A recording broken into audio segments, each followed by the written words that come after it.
موعد مباراة الأهلي وبيراميدز في الدوري المصري الممتاز والقناة الناقلة والمعلق والتشكيل المتوقع. في البداية متابعينا الكرام ما تنسوش دعمنا بلايك للفيديو والاشتراك بالقناة وتفعيل زر الجرس. تريد جماهير كرة القدم المصرية معرفة موعد مباراة الأهلي وبيراميدز في الدوري الممتاز، حيث ستنطلق منافسات الجولة ال11 من بطولة الدوري الممتاز بعد غدا، وسنشاهد قمة كبيرة بين الأهلي وبيراميدز الأسبوع الجاري.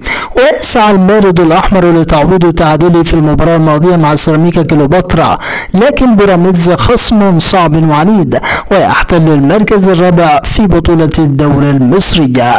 أما عن موعد المباراة، موعد مباراة الأهلي وبيراميدز هو يوم الاثنين الموافق 2 يناير 2023، وستنطلق صافرة بداية المباراة في تمام الساعة 6 مساء بتوقيت الجزائر والمغرب وتونس، 7 مساء بتوقيت مصر وفلسطين والأردن وسوريا والسودان ولبنان وليبيا، 8 مساء بتوقيت السعودية والعراق والكويت وقطر والبحرين واليمن، 9 مساء بتوقيت الإمارات وسلطنة عمان.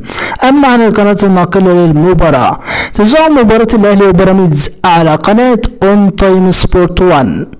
أما عن معلق المباراة، سيتولى مهمة التعليق على أحداث المباراة المعلق المصري الشهير مدحت شلبي.